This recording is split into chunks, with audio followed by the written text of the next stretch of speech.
तो दोस्तों नमस्कार। आइए आपका मैं अपने YouTube चैनल पे स्वागत और अभिनंदन करती हूँ। आज संस्कृत की ये भाषा शिक्षण की क्लास है। अगर आप सी टेट और यूपी टेट का एग्ज़ाम देना सोच रहे हैं, देने जा रहे हैं, अगस्त में एग्ज़ाम है, तो भाषा शिक्षण से प्रश्न बहुत पूछे जाते हैं। पूरे सी टेट में भाषा शिक्षण अर्थात सीडीपी में या हिंदी में, संस्कृत में, चाहे वो हिस्ट्री हो, किसी भी सब्जेक्ट में भाषा शिक्षण से 15 प्रश्न बनते हैं, 15 साहित्य से और 15 शिक्षण से। तो चलिए आइए, संस्कृत की भाषा शिक्षण की क्लास स्टार्ट हो चुकी है। तो आइए आज हम लोग देखेंगे भाषा शिक्षण। सबसे पहला हमारा प्रश्न है, आप प्लीज़ अगर ये क्लास आपको पसंद आए तो प्लीज़ एक लाइक ज़रूर करिएगा, ठीक है। तो चलिए स्टार्ट करती हूँ मैं। सबसे पहला हमारा प्रश्न है, अमूर्तम अभिव्यक्ति कौशलम वर्तते। अमूर्तम अभिव्यक्ति कौशलम वर्तते अर्थात अमूर्त अभिव्यक्ति कौशल कौन सा है, किसको बताया गया है? लेखनम को, कि पठनम को, कि भाषणम को, कि श्रवणम को। अर्थात लिखने को, कि पढ़ने को, कि बोलने को, कि सुनने को। हमारे जो कौशल हैं, पढ़ना, लिखना, बोलना, सुनना, तो ये बताइए कि लेखनम है, कि पठनम है, कि भाषणम है, कि श्रवणम है। तो इसमें ऑप्शन नंबर सी राइट होगा, भाषणम। ठीक है। अमूर्त अभिव्यक्ति, अमूर्त अभिव्यक्ति पूछा जा रहा है तो श्रवणम, भाषणम होगा। ठीक है। चलिए option number, question number second. प्रथम भाषा विकास साधारणतया ज्ञायते। करें, प्रथम भाषा विकास का साधारण कौन सा जाना जाता है? परिवर्धनम इति, कि संज्ञानम इति, कि अधिगमम, अधिगमः इति। देखिए ये हलंत नहीं है, ठीक है, इसको नहीं, ये हलंत नहीं, गलती से लग गया था। अधिगमः इति, कि अधिग्रहणम इति। तो प्रथम भाषा विकास साधारणतया ज्ञायते क्या है? तो इसमें ऑप्शन नंबर डी राइट होगा, अधिग्रहणम इति। अगला है, मातृभाषा आधारित बहुभाषावाद नाम किम। करें कि मातृभाषा पे आधारित बहुभाषावाद नाम किम क्या है? प्रथमम मातृभाषाया अधिगम, तदंतरम अधिकानां भाषणम योग, कि अनेक भाषाणां विदेशी भाषाणां च मातृभाषा रूपेण अध्ययनम, कि केवलम मातृभाषाया अधिगम, कि मातृभाषा माध्यमेन अधिगम। क्या होगा? तो इसमें ऑप्शन नंबर ए राइट होगा, कि प्रथम मातृभाषा अधिगम, तदंतर अधिकानां भाषणम योग्य। ठीक है। नेक्स्ट है, विद्यालय भाषा शिक्षा नीति ज्ञायते। विद्यालय भाषा शिक्षा नीति क्या जानते हैं? तो मातृभाषा आधारित बहुभाषावाद इति, कि त्रिभाषा सूत्रमिति, कि बहुभाषा शिक्षा इति, कि शिक्षायाम भाषा इति। करें कि विद्यालय भाषा की शिक्षा नीति क्या जानते हैं? मातृभाषा आधारित बहुभाषावाद इति, कि त्रिभाषा सूत्रमिति, कि बहुभाषिक शिक्षा इति, कि शिक्षायाम भाषा इति। तो ऑप्शन नंबर इसमें बी राइट होगा, त्रिभाषा सूत्रम इति। अगला है, अधोलिखितेषु शाब्दिकं संप्रेषणं वर्तते।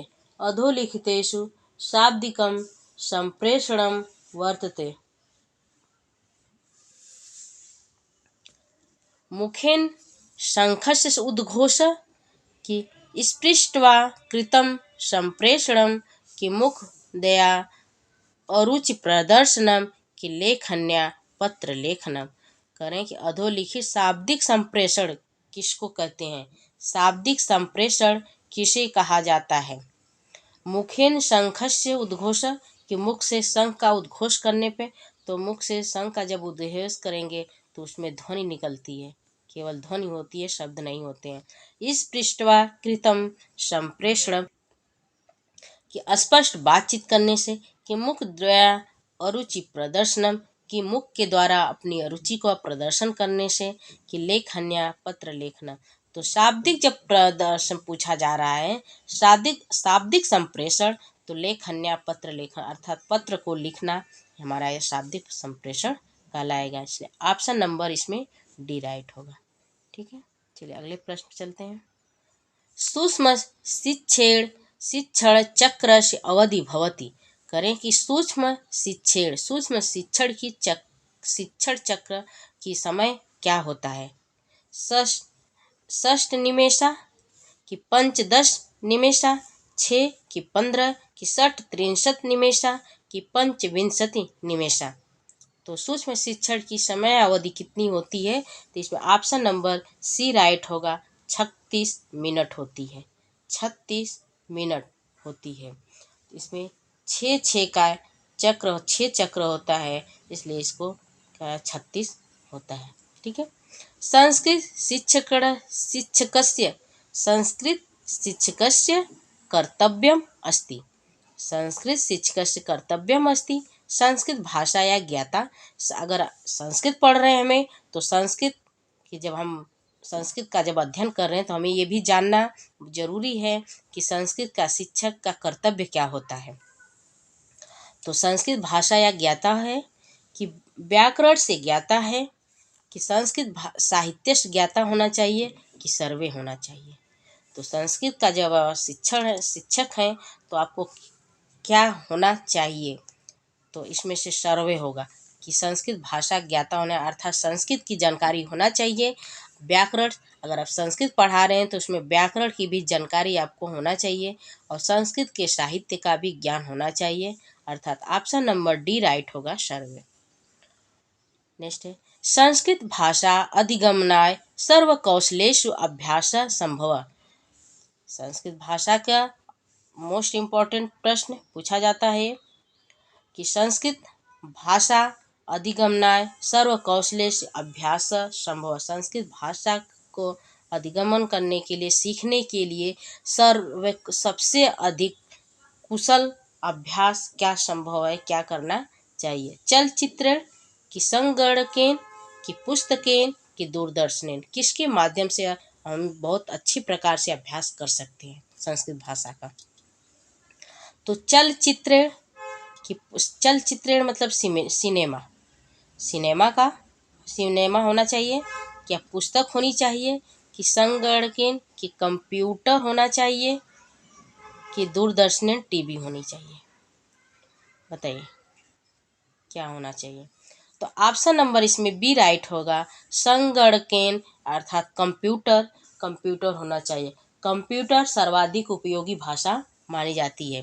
संस्कृत के लिए सर्वाधिक उपयोगी भाषा कंप्यूटर मानी जाती है। अगर ये प्रश्न आता है आपके एग्जाम में कि संस्कृत के लिए सर्वाधिक उपयोगी भाषा कौन सी मानी जाती है, तो आप संस्कृत बताइएगा।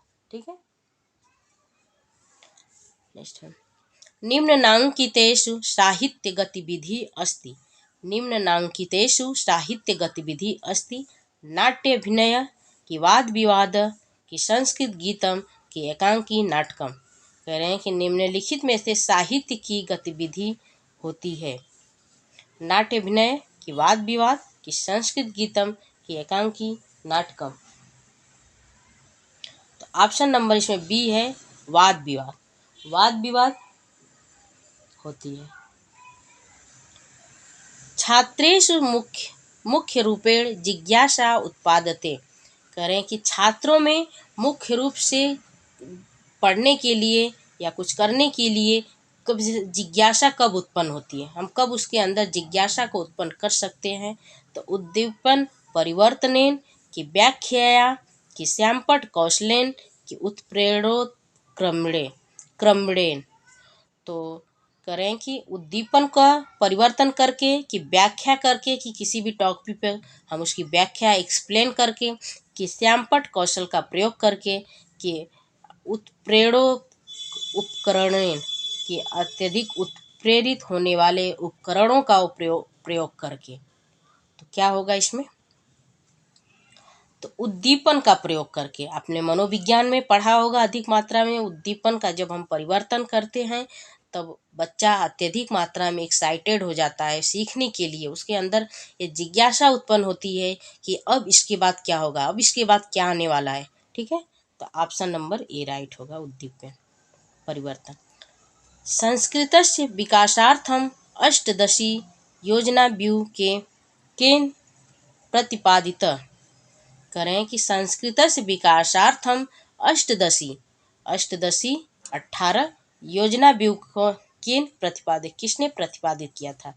संस्कृत विकास के लिए 18 योजनाओं का विकास किसने किया था।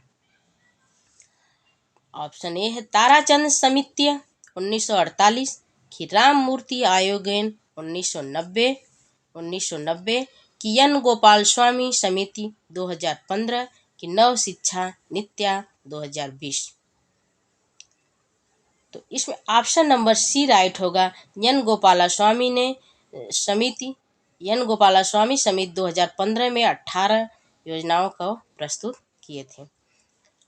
नेक्स्ट है कस्य पाठ योजनानां उत्प्रेरणात्मक प्रश्ना भवति।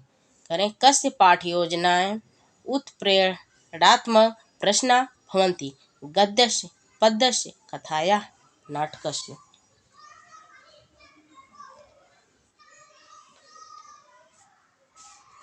इसमें ऑप्शन नंबर सी राइट होगा, कथाया। तो इतना जान लीजिए कि गद्य के लिए देखिए कथा के लिए उत्प्रेरणात्मक प्रश्न होने चाहिए और गद्य के लिए विचार विश्लेषण होते हैं। विचार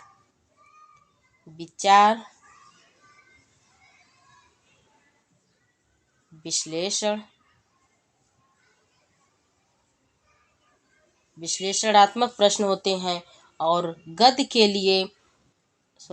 के लिए सौंदर्यानुभूति वाले प्रश्न होते हैं। सौंदर्यानुभूति वाले प्रश्न होते हैं। ठीक है, इसको जान लीजिए। फिर आज के लिए इतना है दोस्तों, नमस्कार, जय हिंद। और ये मेरी क्लास, ये मेरा प्रयास कैसा लगा आपको वो कमेंट बॉक्स में ज़रूर बताइएगा। और प्लीज़ जो लोग नए हैं उस चैनल को सब्सक्राइब कर लीजिए। और अगर आपको क्लास पसंद आए तो एक लाइक ज़रूर करिए, एक लाइक से हमें मोटिवेशन मिलता है, हम ऐसे ही आपके लिए अधिक से अधिक क्लास ला सकूं। ठीक है, तो आज के लिए इतने दोस्तों, नमस्कार, जय हिंद।